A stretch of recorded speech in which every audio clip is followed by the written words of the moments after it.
Welcome back. Welcome back to another Beeline to Passports. My name is Joe Batista. I'm your host. And tonight, I'm going to say it and I'm going to bring my cousin to this show. This beautiful lady is Bridgitte Batista. I call it my cousin. We are not blood related, but since we started working on projects, I start calling her my cousin. Bridgitte, welcome to Beeline to Passports. Thank you so much for having me. And thank you for accepting the invitation. And Bridgitte, like every week, we like to ask our guests how everything started. Tell us about your childhood, your education, if you have family in this industry, in the entertainment industry. And we want to know everything about you. All right. Well, from the very beginning, we'll start there. I was born in the Bronx in New York, and I think I basically left my heart there. It's every time I would go visit, it was kind of like getting a warm hug, visiting my family. And so it has a very special place in my heart. Then, because my mom got a better job, we moved to Greenwich, Connecticut, which was very close to my family. So it was just a little bit of a drive. So it didn't really feel like a huge separation. And then my mom moved us to Florida, specifically in the Winter Springs, Oviedo area, Okay. which was a little bit more of a drive, a little bit more of a separation. And that was when I was in sixth grade. So I want to say it was like around 2006, I want to say. And I've lived here ever since. So I don't know if I still want to call myself a Floridian because of that connection I have with New York, but I did spend the majority of my life here. But you changed something. You changed snow for roosters because Yeah. Oviedo is no because the pet for the city is a rooster and Yeah. celery. Yes. That two things. And you like celery? I like them more than chickens. Okay. You're half Floridian now. Yes, yeah. I've been inducted. Okay. And seeing this transition, moving from up north to Florida, change of weather, change of environment, because New York is fast. Yes. Bronx, imagine Yes. to come to a countryside because Oviedo is a kind of a countryside of the Central Florida area. Yes. How you adapt to that changes?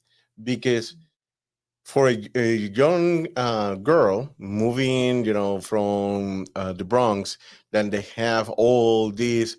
The life is so fast.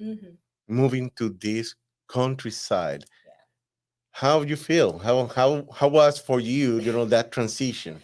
It was an adjustment, which I think might be the understatement of the year. Okay. I do still walk very fast because it's in my blood. I can't really slow down. I have an issue with taking breaks and sort of the Floridian style of going with the flow, kind of like relaxing a little bit. I still have to like deal with it a little bit, but it was an adjustment. And I think now, especially, Oviedo has sort of graduated from being a countryside into more of a metropolitan, Yes.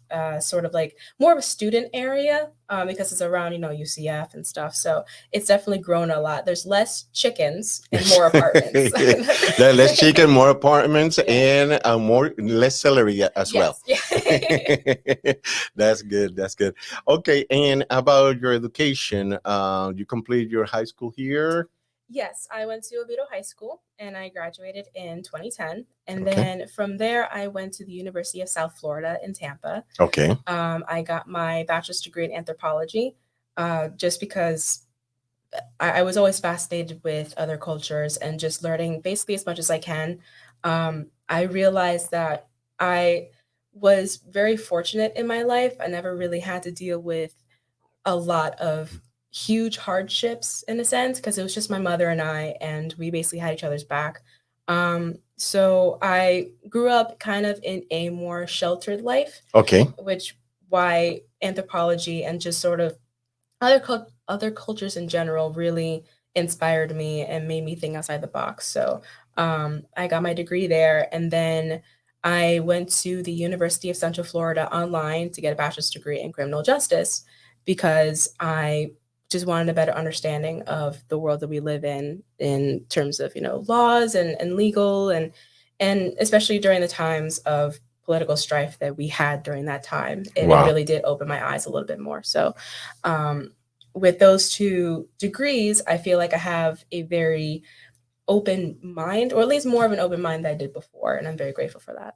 Nice, nice. Now, my cousin, we are more connected Mm. because my bachelor's is in sociology with criminal justice. My goodness, we really are related. You see these two Batistas here. Mhm. They're very not blood related, but we think Yeah. we need to start talking to family member to see Right? what is the connection here. Another thing, we love the entertainment industry. Hey, Yep. uh, we're family. Yes. Definitely, we're family. All right, and another. And when you decide to start, this transition from working, getting your degrees in anthropology and criminal justice to become an actress, Mhm.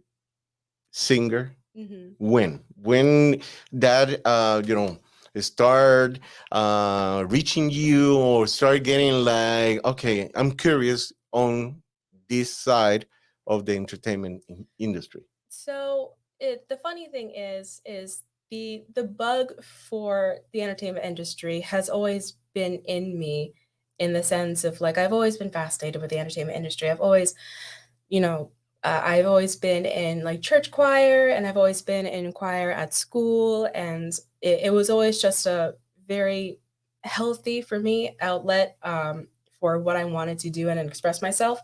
But I never really had the I always say that I had negative self confidence in high Okay. school, so Okay. I kind of stayed away from the limelight as much as possible until COVID. I was working from home for I think the first year when it first started hitting us, and I didn't really have a lot of friends outside. And my boyfriend, now fiance, used to live in Miami, so we were in long distance. And so I started going a little crazy. Wow. I was Wow. like, I need to get out of the house. I need to do something so that I don't absolutely lose my mind. And so I just started just searching up, maybe I can do an acting class. And I saw one that was pretty affordable, had great reviews, and I decided to just sign up. And I told my fiance, like, look, I'm thinking about doing this. What do you think? And he says, do it. Why not? What do you have to lose? And same thing with my mom. So because those two kind of pushing me forward, letting me know it's okay to to to try something new and to get out of your comfort zone and to get out of the house. Awesome. Awesome. And here we are today. That's great. That's great. And you have a support team. Hmm. And that is important in this industry because you it's hard to be, first of all, it's hard to be in this industry, Hmm. and you need that support because sometimes it's the opposite. People, your family members become your barrier. Hmm. They start blocking you from doing something that you have a passion for, and you get frustrated, Yep. and that also is a projection in the family environment, Yeah. where you start getting some arguments, some fights, because you're doing something that you don't like. You're Hmm. looking to have that support, then help you to continue with your path in most on this industry, then is hard. Yes, absolutely. Especially with when I first started out, my mom, bless her heart, she's from a different generation. Hmm. So she's very traditional in the sense. And once she realized that, her little girl is going to be going out into the world and doing these films and stuff, she would get a little paranoid. And without meaning to, because she loves me, she would sort of plant these seeds of doubt in my head, be like, oh, Correct. are you sure? Like, this is okay? Are these people legit and stuff? And I would have to be like, it's okay. I did my research. These people are legit. It's okay. I might be doing something you might not approve of in a sense, but just because you just don't understand it. You don't understand the industry. And that's fine because we're learning together. Correct. And, but with the entertainment industry and with really anything that you want to really pursue, there is a level of fear that you have to sort of propel yourself forward. Correct. Because if you let that fear block you, there's no way for you to grow and for you to experience those new things that might actually be beneficial for you. So you have to be able to accept that fear and accept that level of failure to realize that maybe this didn't work out, but how would I have known otherwise? And that's something that I had to tell my mom and teach her, be like, okay, this is what's going to happen. If this doesn't work out, at least I tried and I can move on with my life. Yeah, and that's the key. Try, you don't like, move forward. Yeah, because what would happen if you didn't? You just have that kernel in the back of your mind, and then you'll never be able to get over it. Exactly. That's important, and that's beautiful that your mother helped you on that process when you told, hey, this is what I want to do, and this is a trial and error. Yes. If it's good, it's good. It's bad, I move forward, and I have a lot of criminals to find and find their new houses. Okay, Bridget, let's take a first commercial break, and when we come back, we will continue learning more of Miss Bridgitte Batista, an actress and singer, here in Beeline to Passports on GKI Radio.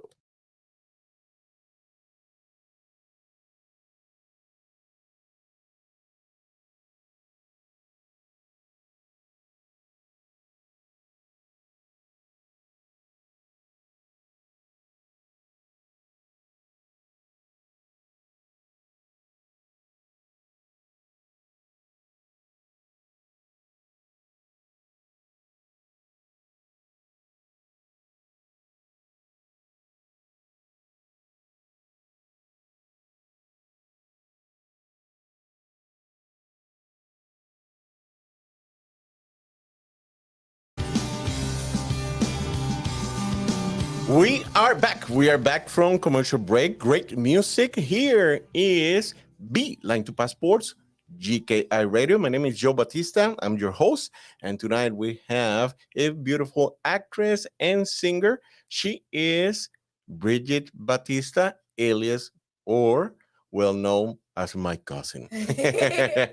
All right, Bridgitte. In the last 2-3 years, what projects have you been working? So these last few years have been very busy for me, which I'm very grateful for. I've worked with Santo Suave for a few movies. I was very grateful that in one film I just had maybe a few lines, and then he pulled me aside and says, "You know what? There's another film I want you to work on, and would you be okay being an extra?" I'm like, "Oh yeah, sure, whatever." And then through a series of events, he messaged me on Facebook like, "Listen, I need you to be actually a lead in this film because I trust you. I know you. You're great to work with. You're on time and you know your lines and you're trustworthy. I need you to do this. Will you do this for me?" And I'm like, "Yes, absolutely." So that was a wonderful experience too. And then I've done a student film with First Institute and called Pink Slip. Okay. And I played a loving wife with Chris Taylor, who you've had before. Yes, He's yes. wonderful. He was such a joy to work with. And I have also recently worked with Noah Miles in Valencia. He did a film called The Bet, and I was also a loving wife. Okay. I think I'm being a little typecasted, but that's fine. I will take it. I will take being a loving wife. And then I've also done another independent film with a Star Print Productions. where I played the girlfriend in the long distance relationship, which hit very close to home. Because, like I mentioned before, I was in a long distance relationship up until very recently. So I felt like that character really spoke with me. Um, and yeah, that's just a few things. And that was basically like one thing after the other. So I was kind of in between some projects at some point. So it I've been very fortunate and I've been very blessed. Did you work on a JC film project as well? Um, ugh, I'm sorry, I'm like going through all my Yes, all my productions. because I Yeah. saw your IMDb and you were on the JC film. Yes, yes. And what I brought this because I did a project with JC Film Hmm. recently. They did the premiere at the church, First United in Orlando, Hmm. in the Lake Underhill area. Yes. And looking on the basically the new channel that they have, Hmm. JC Plus, Yes. I saw the title, and when I saw the title, I was looking and I saw you on the film. I like, that's my cousin. Yes. She is on that film. Yeah, it's great because you've been working in. I remember last week we had, um, well, several weeks ago we had Mr. Chuck Fusca. Hmm. Chuck is a writer and also an actor and producer.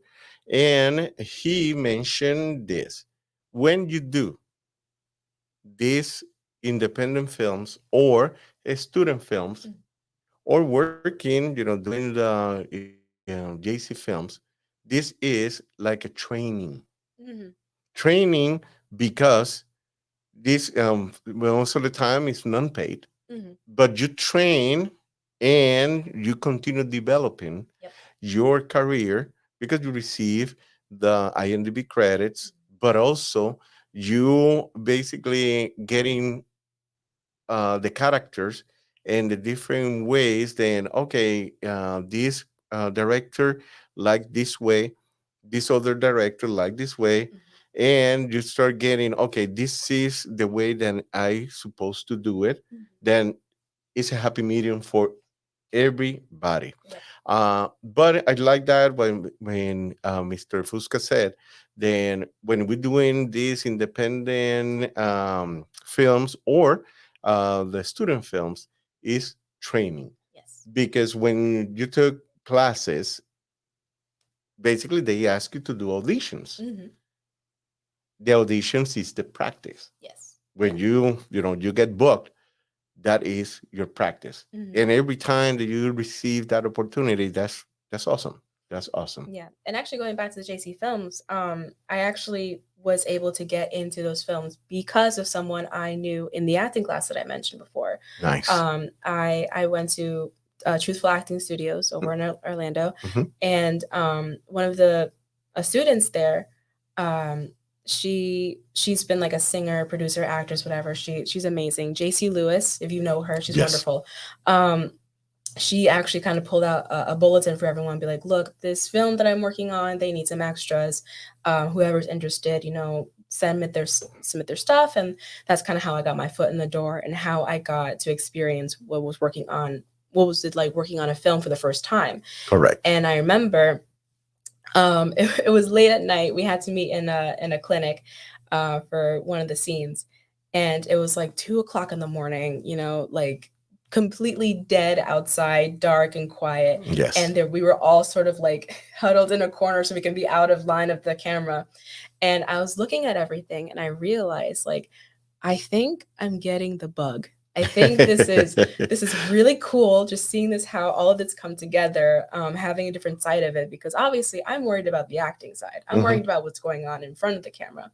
But getting the opportunity to see what happens behind the camera Yes. has a different perspective and realize like how these things actually look and how it's different from how it actually is in front of the camera. So that's when I realized like I think I'm in the right place. I think this is gonna Yes. be good. And that film, Not for Sale, that's Yes, that's the not for one. sale. Then I saw your name, and Hmm. that's basically what when you now turn saying. the part of the clinic. I Mhm. remember, very clear seeing you on a scrub right there on the clinic working on that scene specifically for the not for sale. Uh, and that is a great movie. Let me tell you, right now, people can check JC Plus. They can find it there. Also, this online. It's on YouTube.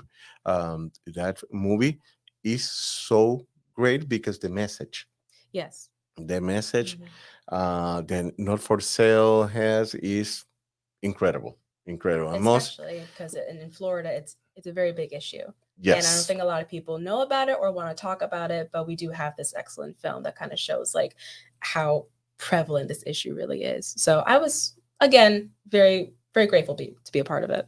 yes, yes. That's amazing, and that's a great opportunity. JC Films, they continue, doing. Um, and for the people that don't know who's Jay's film, Jason Campbell, he decided to do all these Christian movies where Eric Estrada is involved, where they have other actors and actresses they are involved, and that helped to push Dean Kane. Is another actor, and basically he is a part of Not for Sale. They help to push for the people watch it because they have many followers Mhm. around the world, Yep. and that help for the people watch it and get the message Yes. that is behind all these great movies. Mhm. All right, well, let's take another short commercial break. And people, we're going to this short commercial break, but remember to drop a comment or question if you would like to hear them answer on the show.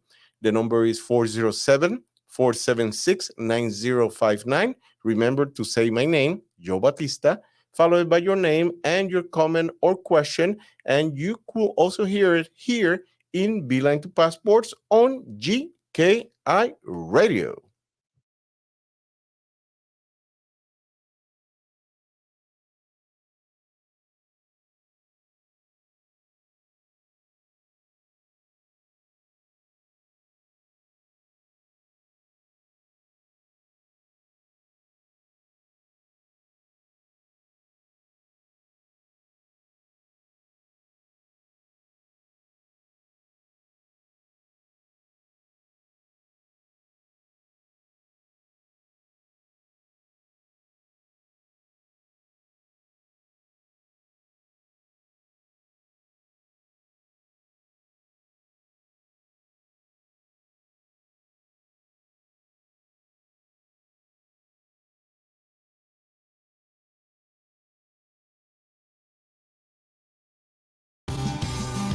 We are back. We are back from this short commercial break, and you're listening GKI Radio. My name is Joe Batista, and you are in Beeline to Passports.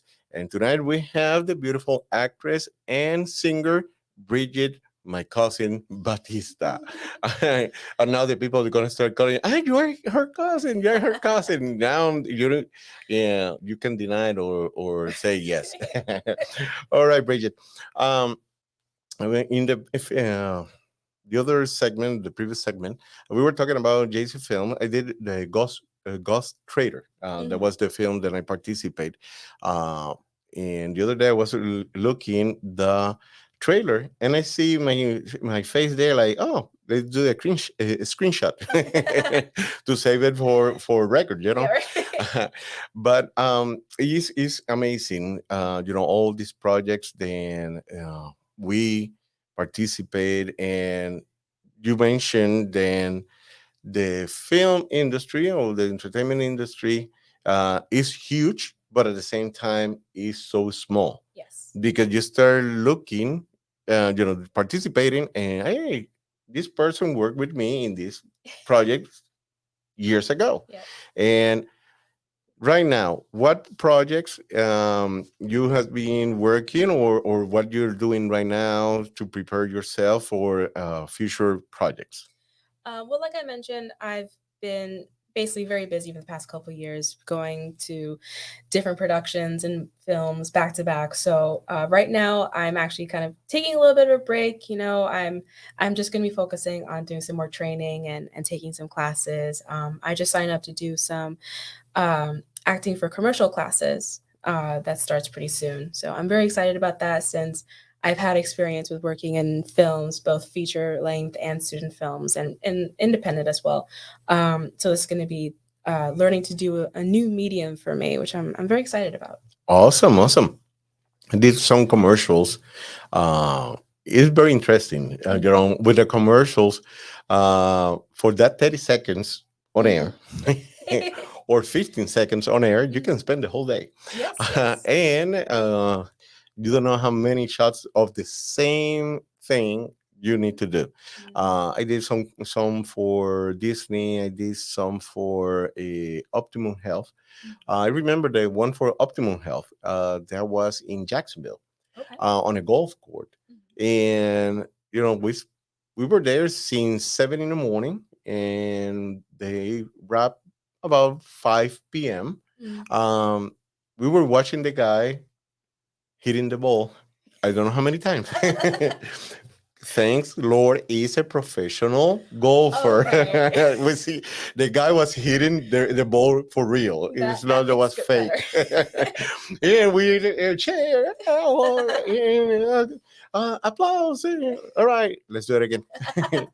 Many, many, many, many times, and very interesting. Also for Tupperware, I did some stuff for Tupperware, but the Tupperware was very interesting because on the Tupperware, uh, they change your roles. Today you're gonna do this one. On the next one, you're gonna be this other person. Uh, First you were an employee, and then now you're in the management. But was fun because was a commercial also, the training, the b-rolls, training for the employees. And why, beside that, this one for commercial, are other areas that you want to explore in the acting? I To be honest, I kind of want to get my foot into everything, which I've learned is not really something that you should aspire to do when you're first starting out. They like to see focus whenever you're going to either audition for an agent or a manager or just for your next projects. They kind of like to see you have focus and to see that you're taking it seriously. So Correct. after the commercial class, I want to be able to take certain methods of acting. I took Meisner. I would like to do like, or at least understand, Adler, Chekhov, Stanislavski, all these well-named methods. But I also definitely want to work on accents. I think having a good basis for accents is vital and would definitely help me in terms of either in commercials or in films or just in anything in general. If I were to be able to show that, yes, I can do an accent, one, and two, I can be able to hold it and say these complex sentences, that can also open the door for voiceover acting, which is something I also really want to do. Awesome, awesome, awesome. Included another area that you might look is stand-up comedy. Yeah, I've always been fascinated, but also terrified by stand-up comedy. I have nothing but respect for stand-up comics because to be able to stand up in front of people and put yourself as in such a vulnerable state and be at the mercy of the audience Yes, is yes. terrifying to me. But those that do it and are successful in it, they're amazing. Yeah, and to be a great actor, you need to be an amazing comedian. Mm, yeah. That is, if you can make people laugh, Mhm. it's so easy to Mhm. make people cry. Oh yeah, like whatever they say, life is easy, but comedy is hard. I Yes. didn't really understand that until I was in a my very first production actually was in a stage play called Don't Dress for Dinner for the Wayne Dench Theater in Sanford, and it's a very funny comedy. It's an ensemble, farce, physical comedy, sexual innuendos, misunderstanding, miscommunication, and I realized that how difficult it is to bring out comedy when you're trying to play it straight. Like for example, the character I was playing was Suzette, and she was sort of she was kind of like the innocent bystander. so she was kind of like thrown into this mess of covering up for people and taking on these certain identities and stuff. So to be able to play as sort of like the audience, Mhm. like the audience is thrown in there with you. So you kind of have to be comedic, but you also have to have a sense of, I don't know why I'm here. Yes. Yeah. And I don't know what I'm supposed to be doing, but I am here to further along the story. Wow. So it was an interesting challenge, but one that I think I did pretty well. I got a lot of compliments, a lot of people laughing at my jokes or at my comedic timing. So that's always nice to get that feedback from the So audience. basically, you're putting a bucket list check. Yeah. This one check, because it's important. You never know. Also, on the audience, you never know who's there. Mm-mm. They can be a talent scout Mhm. looking for some people for the next projects. Mhm. They can be a director. Mhm. They like what they saw, and they can say, "Hey, I want to talk to you Mhm. for this project." Not related to entertainment, but let's talk about this World Baseball Classic. What happened with the pitcher from Nicaragua? He did Mhm. great. Mhm. Basically, the a third of an inning, Mhm. he did so good. Mhm. Then when he finished, he walked to the dugout, and they told him, they have a scout there. They want to talk to you. Wow. They offer a contract for the Major League Baseball. Wow. This is similar that could happen to anything Mhm. that we do, because you never know who is in the audience if we do in theater. You don't know when you're doing finish the film is ready and it's on the premiere. You don't know who is in the premiere, or you don't know who is watching that on the theater or at home when it's on any of these streaming network, because they can be an opportunity. And going back to what we were saying before about how small the entertainment industry really is, Yes. like from my very first stage play, I had no experience. I basically had, in credits including, being in church choir or doing barbizon when I was in, when I was a teenager. And this director took a chance on me. He was like, okay, I liked how you were in the audition. I liked how you worked with everyone else in the group, and to this day I still keep in contact with the people that I was in that play with, and I I still see them like um even if we do auditions and if I don't get a part or whatever, I'm still going to support them because my friends were in there, Yes. and it opens the door to meeting other people who were involved in that production. And I'm also good friends with the director because he took a chance on me, and we were still in contact. And it's just making those connections and realizing that if you are willing to do the work, if you are reliable, if you are good to work with, if you have training and or some semblance of talent, people will want to work with you, and people will want to open doors for you and help you to succeed. Yes. So if you put in the work, others will put in the work to help you. That's correct. Yeah. That's you hit the nail right there. I've learned a lot in the past couple of years, so it's definitely helped me. That's awesome. That's awesome. Let's take another short commercial break, and when we come back, we will continue listening her story. But thank you, people, for being with us, listening about Miss Bridgitte Batista's story. And we'll be right back with more of Beeline to Passports on GKI Radio.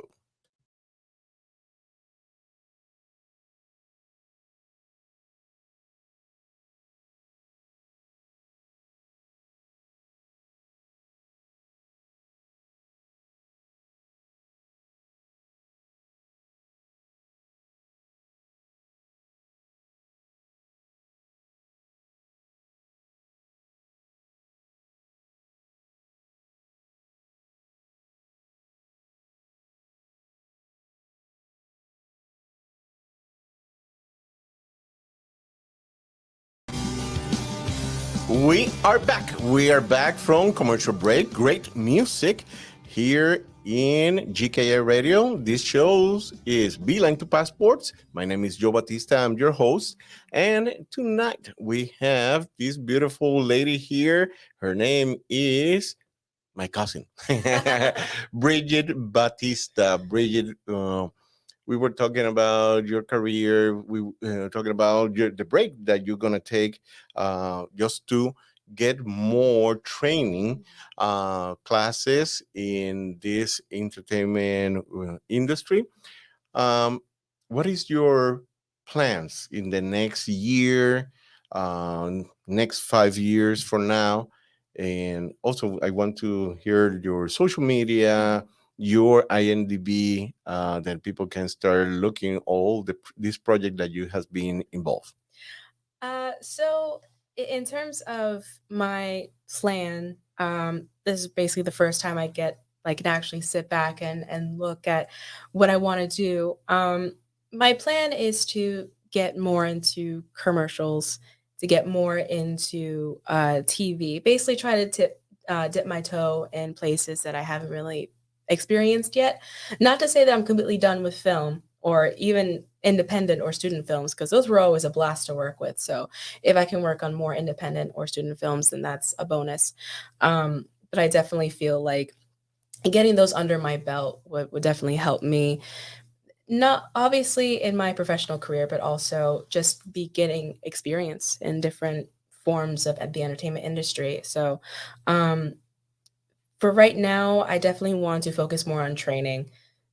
So that's why I'm kind of hesitant to say it's a break, quote unquote, because it really isn't a break. As an actor, you're never really taking a break. You're always working. That's right. That's Even if right. you're not tied to a production, you're taking classes or you're honing skills. Like I was telling one of my coworkers before, like if you have a certain skill, like if you can play the piano or if you're a sharpshooter or something like that, you can put that on a resume. That will Mhm. definitely set you out. So if you can hone those particular skills as well, that's called work. That is working. You are a working actor. For every Yes. audition you send in, you are a working actor. So I tried not to use the word break as much. And in terms of what I see myself doing in the next 5 years, I really want to stop being afraid, I Mhm. guess.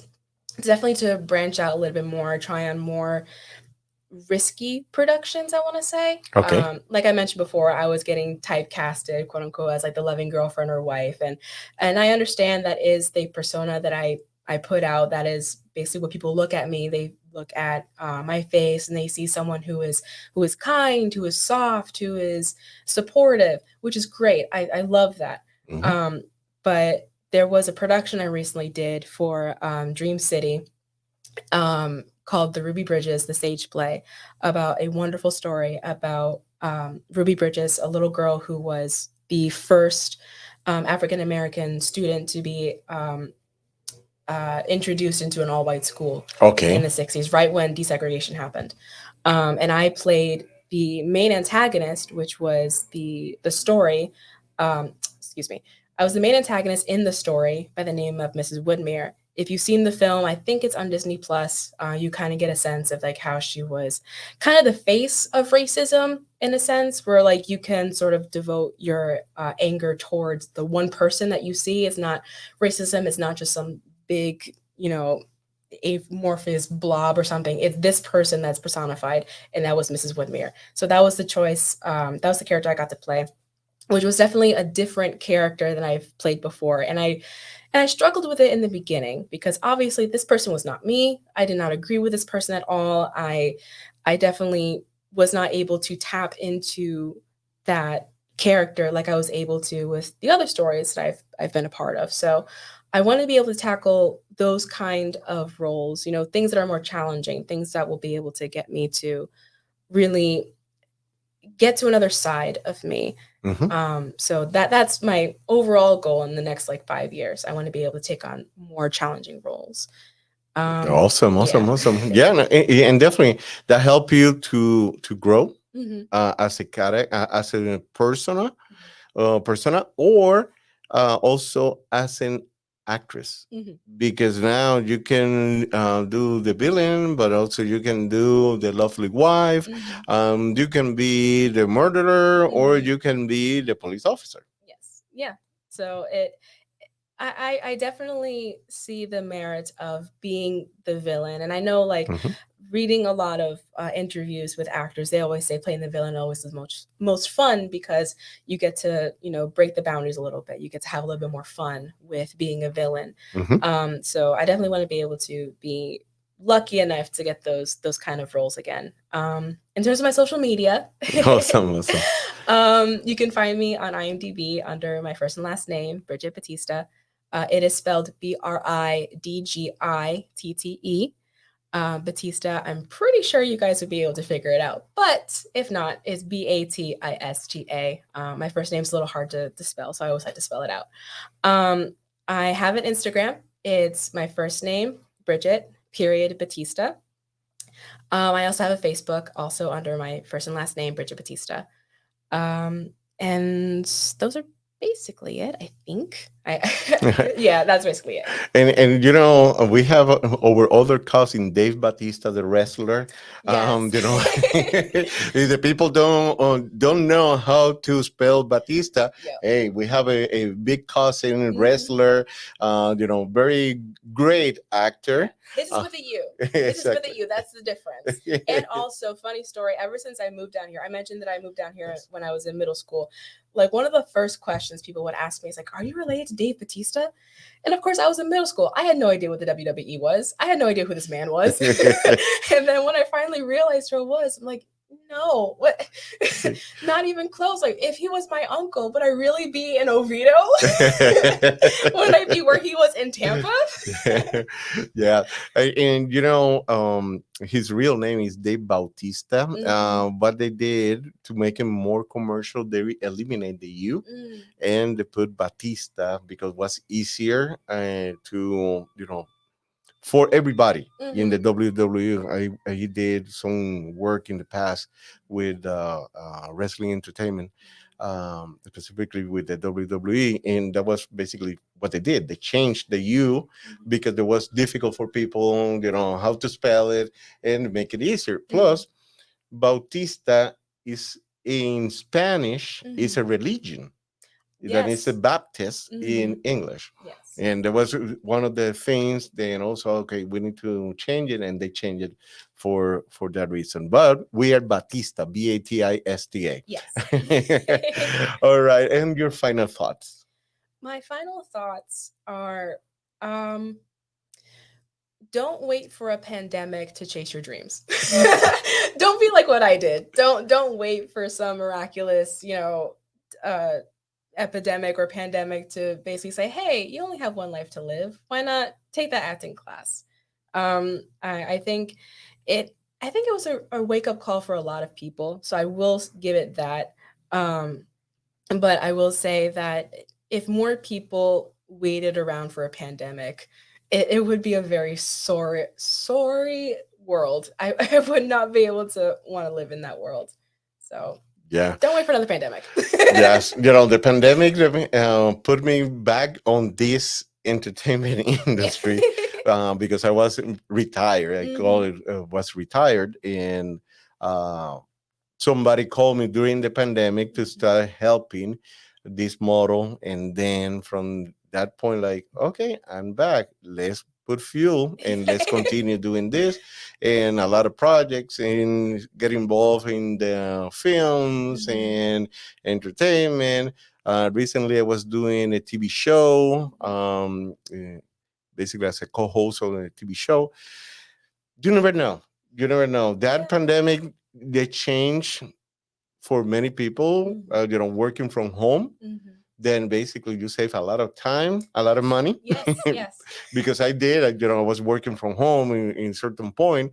Then, my break was walking 20 steps to the kitchen. And, my commute was from the bedroom to my office in the house. Yep. Yep. Yep. During that time, people are thinking, I can save money doing this because, unfortunately, the salaries, they were the same. Doesn't matter if it was the pandemic or not. They Hmm. were the same. And after the pandemic, they're still the same. But the cost of living is high. Yes, yes, and it's it. I really don't know how this is gonna work, but like things are gonna have to change. And I think right now we're in a very interesting time. Like things are changing, things are happening, and it could be because the pandemic was kind of a catalyst. But I want to say that it's kind of been brewing for a bit. Um, but yeah, a lot of people have changed. A lot of things have changed, especially in the entertainment industry, Yes. where there's been more of a emphasis on self-tape auditions or even Zoom recordings. I actually just did a Zoom recording for a TV pilot, and that was a very interesting experience, just because one, it was something that I've never done before, one, and two, it was using a different medium that I never really had to do before because I've only ever used Zoom for meetings at work. Mhm. But using it for entertainment purposes was definitely interesting. So it's a new world out there for entertainment, and it's definitely a interesting time to be working in the entertainment industry. Yes, it Yeah. is. Yes, it is. Well, Bridget, has been a pleasure. Have you here Mhm. in our show. Thank you for accepting the invitation. And like always, we said on this entertainment industry, break a leg on anything, any projects. Then you submit and you book. And let's see what else we can work together because Yes. you never know. They have many things. Then we receive scripts, we receive calls, and they're looking for different actors, actresses on different projects. But again, thank you for your uh, information, all that you have been doing for the Central Florida and the entertainment world. Thank you so much for having me. This was so much fun. Thank you, thank you. And people, thank you for being with us in another Beeline to Passports. And remember, be a leader, rock the world, inspires others with your emotions in control. Good night.